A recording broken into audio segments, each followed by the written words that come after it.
In this video, I'm going to show you how to do real-time granular time stretching with the MPC X, MPC Live, MPC One, Akai Force and the MPC software.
Before I get into this video, I just want to thank all my current subscribers, anyone that's liked and shared my videos, anyone that follows and supports me on social media, and of course anyone that's been kind enough to donate to this channel. If you'd like private lessons with myself, please contact me at tubedigga@gmail.com for more details.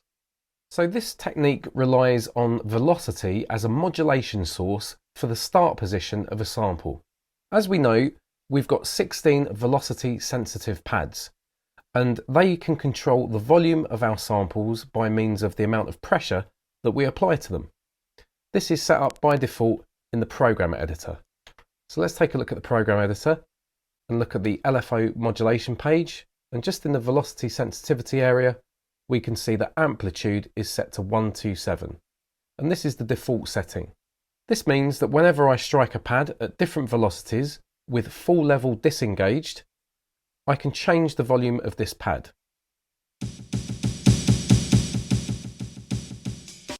Used alongside note repeat, this can be handy for drum rolls and crescendos.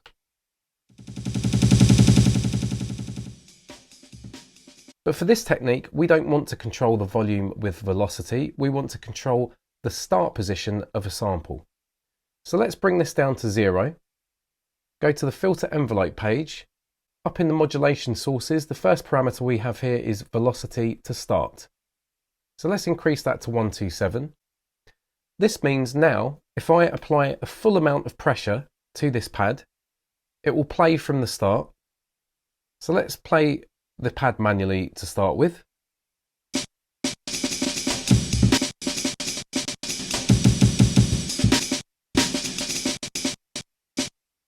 As you can see, it's very hard for me to accurately scroll through the actual sample to the end. If we use note repeat, we can get it more accurate because we can hear the rhythm in this particular sample, which is of course the aim and break, and we can kind of find our way through it as we scrub through it. So I'm going to engage note repeat.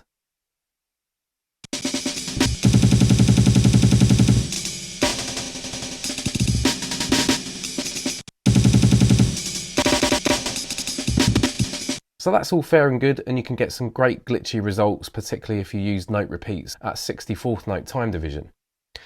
So how do we get more control over this? Let's now move to the step sequencer. We haven't got any notes in the step sequencer for this particular aim and break on this pad. So I'm going to put 16 notes in over 1 bar.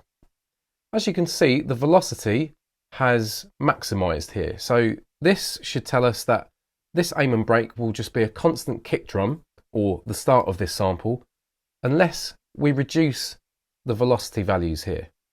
So I'm going to play it back, and then I'm going to start manipulating these velocity values.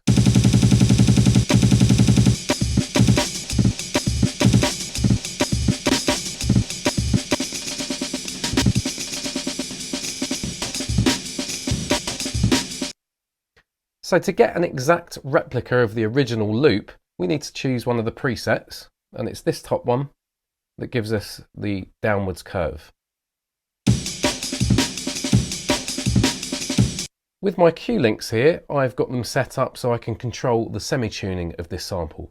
So let's take a listen to this at different pitches.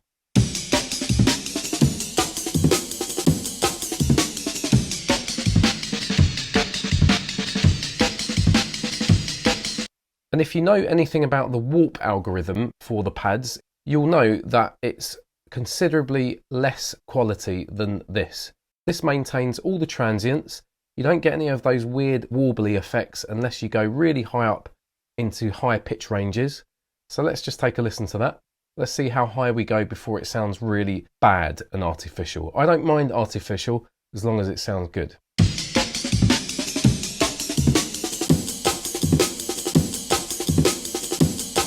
So it's +5 semitunes where you start getting that delayed, flangey kind of sound. So now what I'm going to do is extend the sequence to 2 bars. And if we go to the second bar, you can see that's empty for pad 2. I'm going to press and hold shift and press pad 6, where I've got a warped version of this aim and break. Just so you can see that, pad 6 is warped there. And you can hear it's got a bit of a fluffy sound to it.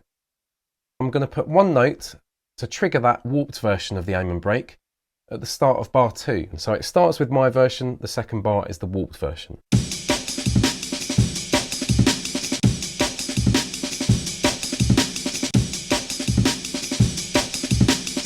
You can hear that there's something weird happening to the transient of the downbeat, and there's weird stuff happening in between that, and there's a kind of a small millisecond gap at the end of the bar. And that's because the break is playing back at its original pitch that it would have been at 137 beats per minute. But you can see that my sequence is 165.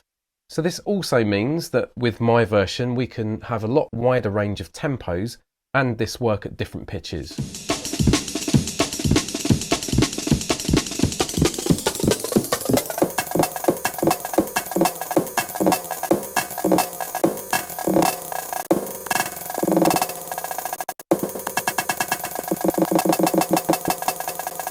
So in this next example, I've pitch shifted both of these versions of the aim and break to +5 semitunes. Let's see how the warped version handles pitch shifting up against my version.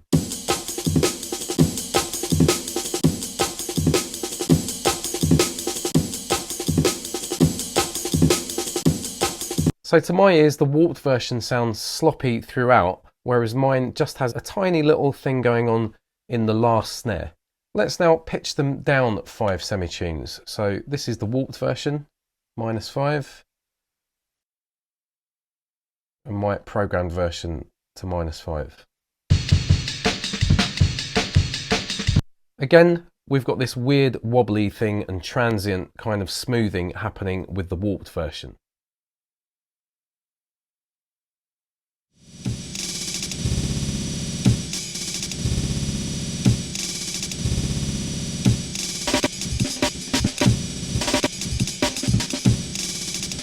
Let's go back to the step sequencer and go back to pad 2. Just need to go into the first bar so we can see our steps. Now we can increase the resolution of this, which leads to various different results. So sometimes it's beneficial, it depends on what the sample is. So currently for this aim and break, we've got 16 beats in this bar. So let's now put that to 32. Let's now fill those gaps where we've increased the resolution, and we've also got this secondary page here for steps 17 to 32. So we can quite easily correct the envelope by scrolling through the different shapes. Let's go back to the first one. We can see also in the grid editor this in its entirety. So let's listen to this at 30-second note time divisions.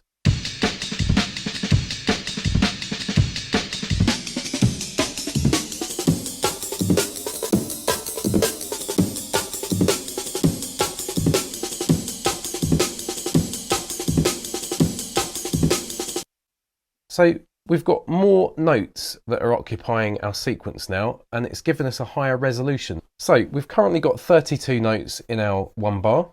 Let's now go up to 64th notes, fill in those gaps, go to the second page and the third page and the fourth page. And now all we need to do once again is choose our shape, and that puts our shape over each page that makes up this entire bar.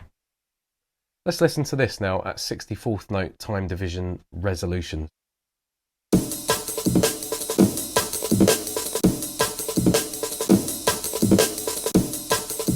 So there you can really hear how much smoother doing it manually is as opposed to warping the pad.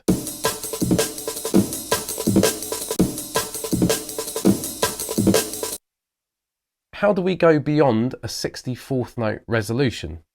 Go to track edit and choose split events and split these into 2. So literally every beat in this bar will cover the entire sample from 0 to 127.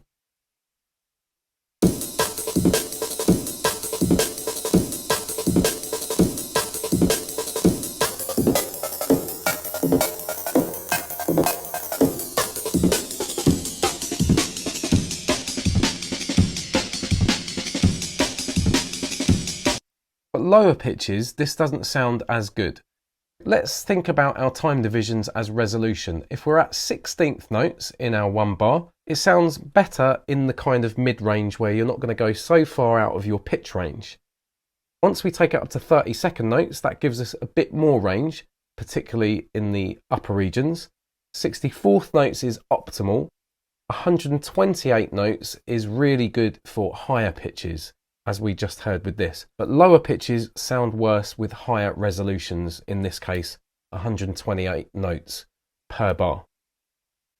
The restrictions of this are the fact that we can't draw an exact curve using this preset function here. There's no way that we can select this preset shape to occur over more than one bar. That's where this ends, but it's great because if you've mapped the velocity start point, you can do this. Reduce the velocity to its lowest value for every one of these 64 steps in this bar. The quickest way to do that is using this slider, so we can just drag them all down, but as you can see, we've still got notes entered in the grid. So you can see that's pulled all of those down. And if we go to the grid editor, we can pop open the velocity lane. You can see that the velocity's at its lowest value, but we have notes in the sequencer. This is where this gets really interesting. If we pull our velocity to start amount back to 0, now at 0, this will play the aim and brake from the start. Whereas before we were looking at velocity values that were declining. Now we can actually get more of an accurate control over it by increasing the amount of velocity to start. Because we've got the velocity in there, it's just that it's fixed at 0 in the sequencer, but we can move beyond it or move beyond the start point by using the velocity to start on this Q-link here. This also means, of course, we can go to the sampler and resample it back into the MPC. With this at its lowest value, it's going to be triggering the kick until we start moving it past that initial point. I'm going to record arm my sampler and just do some bits and bobs with this velocity to start parameter.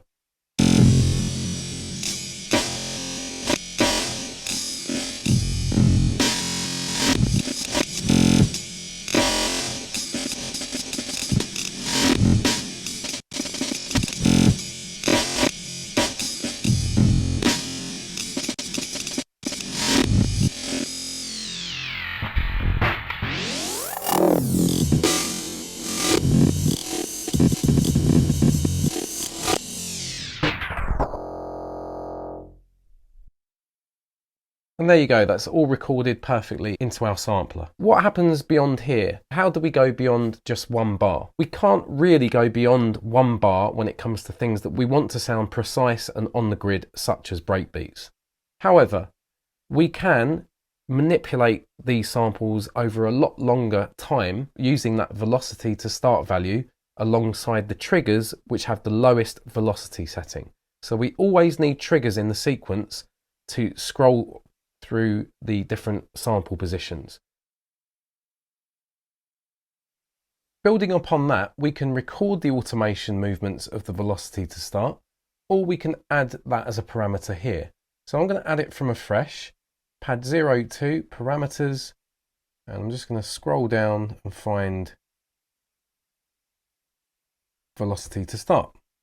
So now we've got that in the grid editor. Instead of manually doing it here, we can program values or use shapes for the actual value here. So at the moment, the aim and brake will do this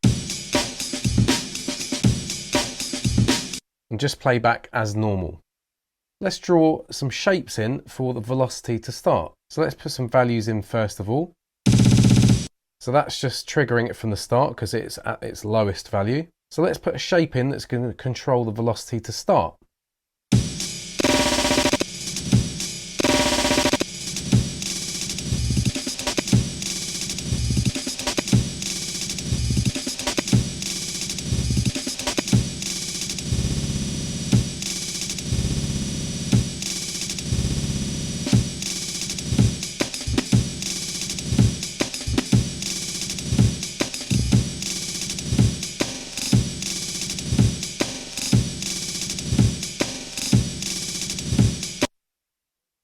You can get really nice experimental stuff with this and get your beats pretty much dead on and precise with little time stretch sections, automation points, and so on and so forth.